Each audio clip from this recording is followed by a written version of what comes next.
Hi guys, welcome to my channel. I'm gonna tell you how I started modeling in Japan and what it was like being a model in Tokyo. So how did I start modeling in Japan? Basically, I was with a top agency in LA and my manager got me signed to them. So I was modeling for them for about a year at that point. I was 20 at the time. This was a decade ago. I can't even believe it. They basically had me talk to a middleman. So they had someone dealing with all the contracts from Asia. So she helped me with going to the Japanese consulate. She helped me with the contract, paperwork, flights, all that fun stuff, which was quite a process. She kind of guided me with how to prepare and what the expectations were in Japan. I talked with her about so much and there were some funny emails exchanged and I'm so happy that I still have them because I have screenshots.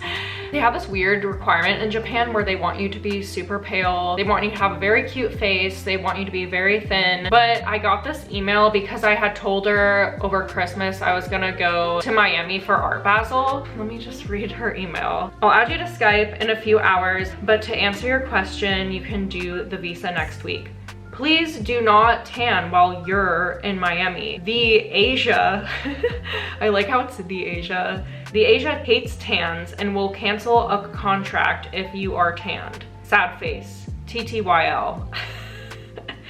Like, what are these emails? I have so many funny emails like this, it's crazy. We actually did get into a few arguments, which I'm really happy I stood my ground on because she wanted to make me go on a certain flight, but I only fly Delta because I get Sky Miles with it and that benefits me. So I already knew I was in demand, so I really fought for that, and in the end, I got it, but she was really frustrated with me. It was really funny, and I got reimbursed for the flights and I got to the agency, which that should always happen. Your agency should always pay for the flight. So I would say the age range for models in Japan are 13 to 23, 23 max. They want you to be really cute, really thin, really pale. I did know some models that were older, but it was definitely far and few. Most of the girls were super young. After I got the entertainment visa from the Japanese consulate in LA, I signed the contract and I'm pretty sure it was a 2 to 3 month contract on my first trip. It was something like that. It was like 2 to 3 months. And I did live in a haunted hotel. I made another video about that if you want to see it, but usually they have you live in model apartments, which are not nice. It's a bunch of girls jammed into an apartment, and part of the agency was in the model apartment and another part was in the hotel. Yeah, both were not that nice, but that's just kind of what you're working with when you're a model. Your rent comes out of your entire income that you make on contract there, so it's kind of a big chunk of money taken out. It's definitely cheaper than other places, but you don't make as much money as you think at the end because certain expenses come out of it. The agency also gives you pocket money because you don't see all of your money until the end of your contract. They have to give you money that they also take out of your total income when you leave. It wasn't that much money, but it was just enough for food and everything and the essentials. You can also make money going to clubs too. So I don't like really recommend that, but it's a way you can make money. In the contract, they have your measurements written in it. Normally models have to be 24-inch waist, 34-inch hips. If you don't maintain those measurements, they can send you home. And when you sign with an agency in Japan, they promise you a fixed amount of money. So I was promised at least 12,000 US dollars. But if you mess up, like if you exceed your measurements or change your appearance, they don't have to give you that money. It's incredibly hard to maintain those measurements. I definitely did not do it in the healthiest ways. And it was so much pressure because even when I would get my period, I was worried about bloating and everything like that because everything was so fickle. If you exceeded the measurements, they could send you home, and I saw that happen to people. I also saw people get sent home from not booking enough work, and that really sucks. I was always really scared of that. Luckily, that never happened to me, and I did book enough work and I made it work with my measurements, but the pressure is really high. My weight was extremely low to be those measurements, and it's subjective for everyone, but it was definitely an everyday struggle for me, just kind of juggling that while working and having energy for work and castings. So what is it like first arriving to Japan? I had no idea what to expect because I'd never been to Asia before. They give you directions when you get there, and they told me where to find the bus, and I had to take a bus from the Narita airport to a random hotel in Tokyo where they pick me up in the lobby, and I get into the model van, which takes all the models on casting castings. Castings can go until 11 p.m. and you can have like 14, 15 castings a day. Sometimes it's less, sometimes it's more. After all the castings, they took me to the hotel, the haunted hotel, and then you kind of prepare for the next day. But I will say, always be prepared getting off of the plane, because it was like a 12-hour flight for me from LA, and I had to go to a casting at 10 p.m. I think, because I landed at night, and you have to be ready to go. You have to have your bag. I packed my casting outfit, which was clean, and I wore a different outfit on the airplane. I also made sure not to eat anything on the airplane. You can get bloated from that because it's just sitting in you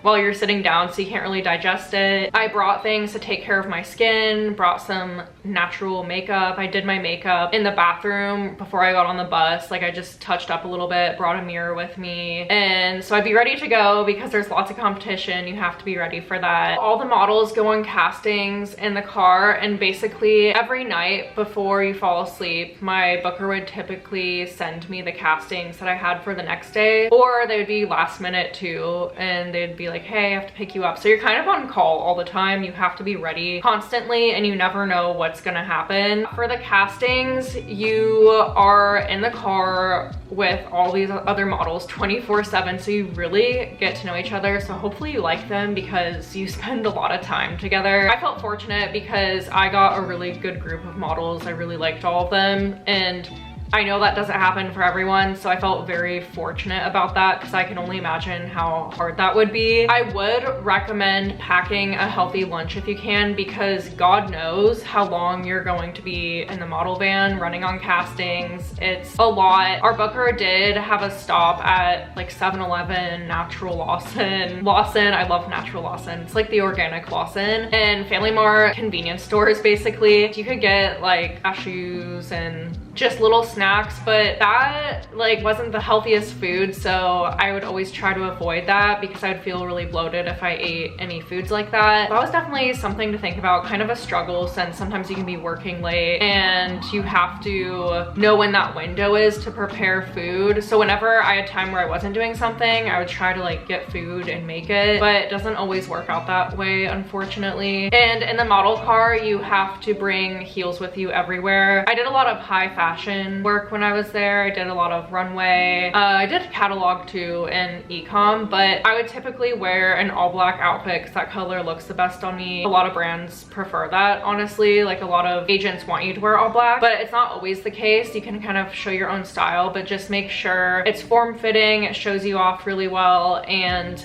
that you have heels. But I would take them off immediately after the casting. I'd be like, I'm not wearing these all day. Wait for her to calm down.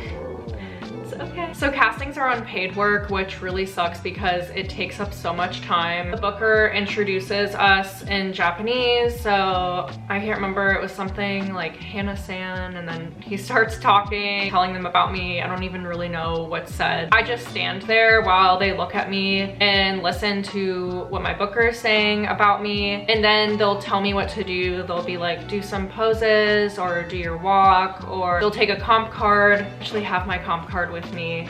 So this is what a comp card looks like. It has my name and my measurements are right here, my agency, the number, and on the back there's more photos that they can see, and also my measurements. Yeah, they can kind of see some of my work. My name was Hannah K, if you're noticing. I didn't go by Hannah Updegraff, which I was kind of sad because I like my last name because no one else has it, I feel like barely any people. But yeah, this is my comp card. They might take some snapshots of you, and they might have you pose in the outfits. They'll have you try on outfits sometimes if they're interested, or they'll just look at you and just be like, thank you.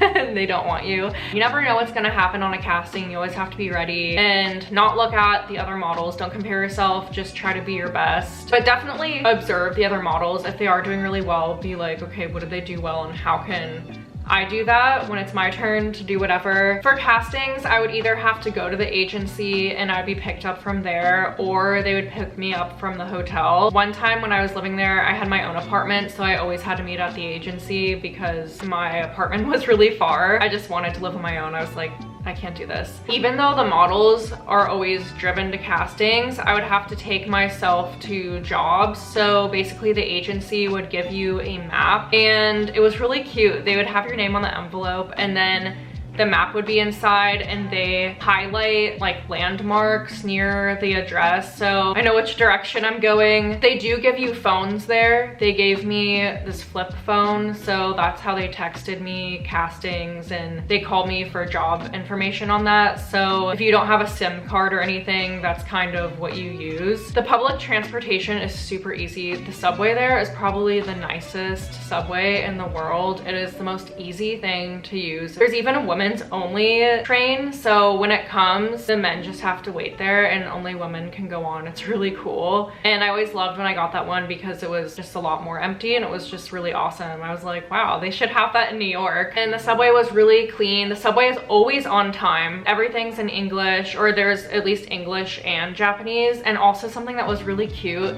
is that on the subway stops, there's a different jingle for each stop. And I was wondering, I don't really know why, but maybe it's for people that can't see so they can hear what the stop sounds like maybe. I just thought it was really interesting. The only really confusing thing, so outside of the metro, there's a JR train and it kind of takes you a little bit more out of Tokyo, but it also takes you within Tokyo too. It's just a little bit different. But I noticed when you go outside of Tokyo more, there isn't as much English, and I got really lost on the way to this job. I was panicking. I called my booker on a Sunday. I felt so bad, but I was just so panicked. This guy in the crowd, he saw me so anxious and he spoke English and I was like, oh, thank God. And he told me where to go and I was so relieved because it was hard for me to recognize their alphabet because I'm not familiar with it. So I would just be staring, like looking back and forth like, oh, like what does it say?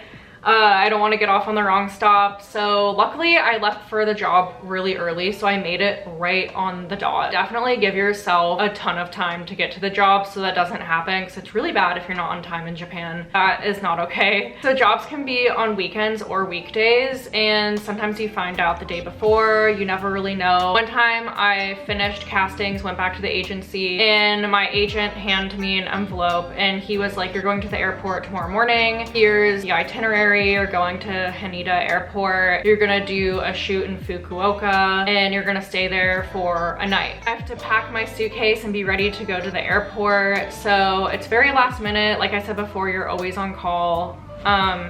Whitney, are you okay? Don't fall off the bed, please.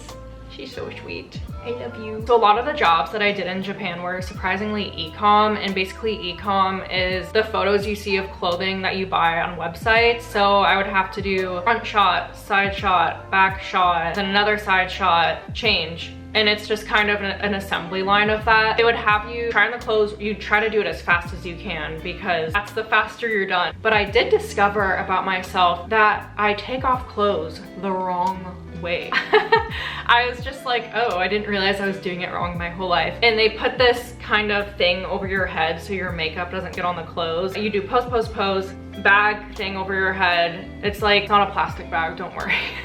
It's like a different material. And you're supposed to go like this way in front, like cross over your arms in front. And I always take off my clothes from the back. It's just easier for me to do that. And they're like, no.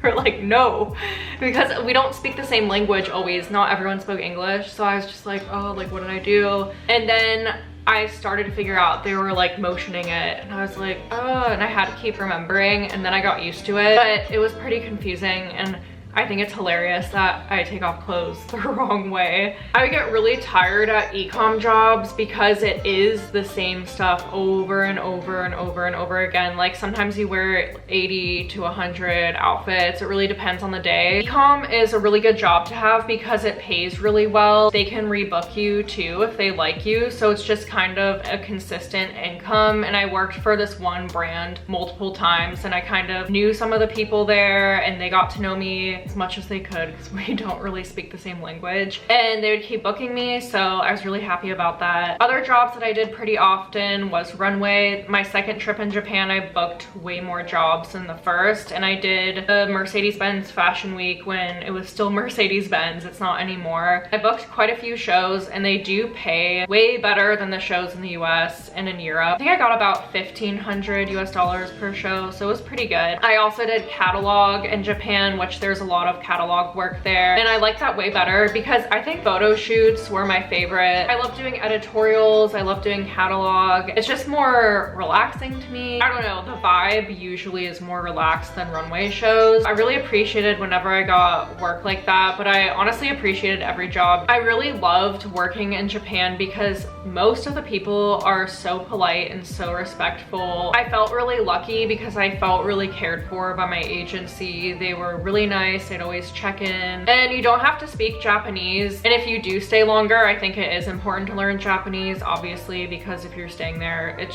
will only benefit you and life will just be easier. But I don't speak Japanese at all. I would recommend just learning basic things like, it was so nice working with you, otsukare-sama desu. And I would say that at the end of every job because it's just respectful, and I think when you're respectful, they like you more, they might want to work with you again. I did have a lot of Hello Kitty things because Hello Kitty is so cute and you can find Hello Kitty things everywhere in Japan. One time on this job, the guy noticed that I really liked Hello Kitty, and I know how to say that I like something a lot, so he pointed to it and smiled, and I was like, oh, Hello Kitty daisuki. I think that's the pronunciation. I can't remember if it was daisuki or desuki, so let me know. Hopefully I said the right word, but they understood, so that was the whole point. It was so cute because at lunchtime, the guy went to a convenience store while the food was coming. Like, he went out of his way to do this, and he got me a portable Hello Kitty fork to eat my lunch with, and I still have it. I have it right here. Isn't this so cute? There's like a little case, so you can keep it clean so it doesn't get anything dirty. It says Hello Kitty. It's a little like scuffed right here, but it has like an apple, and it's just so adorable. I was like, that is so sweet. Like, I felt so cared about by everyone. Everyone's just so nice usually. I mean, you're gonna run into like crazy people, but this is like the sweetest thing in the world. And we were also shooting in the afternoon, so I had to look at a very specific part of the wall for a lot of poses because it just looked the best. And he wanted me to remember the exact place to look. So he made this little, I guess he printed this out because I was like, where'd you get this? And it says Hannah exclamation point, and he taped it to the wall, and I just kept it. I was gonna make a scrapbook with all this stuff, but that never happens. But isn't this so cute? I just thought the whole thing was so adorable and sweet and cute. So that was really nice. Sometimes they give you facials before they do your makeup. They're really respectful about your hair and your skincare. I did have to learn a lot of communication because some of the body language I didn't understand at first. On shoots, at first I was like, I thought they were shooing me away, but this means come here. So sometimes I would just kind of like back up and be like, oh, what are they doing? Then I figured it out. So I was like, okay, now I understand how to take these directions. Oh, and I learned this just by experience. Sometimes when they want you to go backwards or forwards, they'd be like, choto. I think that means a little bit. I really hope I'm saying all this right and remembering correctly. It'd be kind of embarrassing. I just started to understand that. I also learned that this means no. It was so cool because I'm like, why can't we use this in the US? Because this guy in the subway, he was trying to creep on me, he was trying to talk to me, and I was just not having it. He wasn't leaving me alone, so I was just like this, which means like, no, I don't want to talk to you, I guess. And I was just like laughing to myself because it works. He immediately was just like, oh, like he backed up and he bowed to me and he walked away. And that's another thing, people would bow so much, it's so respectful. I bought some boots from the store in Ginza. When I walked out of the store, she kept bowing at me and she kept looking at me until I turned the corner, and I even like backed up when I like went around the corner to see if she was still doing it, and then she was like this, still bowing at me. And I was just like, that is so nice. It's such special treatment and I love that. So I was really happy about that. A lot of people do take photos with you there. I got a lot of people asking for pictures. I'm not a celebrity by any means, but I think that they're just fascinated with models from different countries. Also, another word that I learned was kawaii, which means cute. Again, I hope I'm pronouncing it right, but people on castings would say that. They would look at like my photos or other models' photos and smile and be like, oh, like kawaii. It was really funny because one of the first words that I learned in Japan was hi, which means yes. And I thought people were saying hi to me and they're like, hi, hi. And I was just like, hey. Then I was just like, oh my god, I feel so stupid. I thought everyone was saying hi to me. Japan will always have such a huge place in my heart because I had such a great experience there. I think I had a way better experience working in Japan than I did in the US. I just find that people are kinder there, but maybe it was because I don't speak Japanese, so maybe they were talking bad about me and I just didn't know. In Japan, they really value introverts. It's really praised to be an extrovert in the US, I find. That's just my take on it, and I like that in Japan you could be quiet because it was respectful and keep your voices down. Whenever I was on the subway and I heard loud people, I was just like, they're definitely Americans. I am naturally not really like that. I like to be peaceful. I don't want to raise my voice wherever I am. So I felt very at home with that. I love the tranquility. I think that if you want to model, or if you are a model and you want to know what markets to go to, I think if you can work in Japan, I highly recommend it because it's just the best experience ever. You can make a lot of money in Japan. I felt that they really pushed for me to work. Also really good if you're a new model because you can build your book there. I just think it's one of the best markets to work in. Anyways, I hope you guys liked this video. Give it a thumbs up, and I can make more videos about modeling if you're interested. I have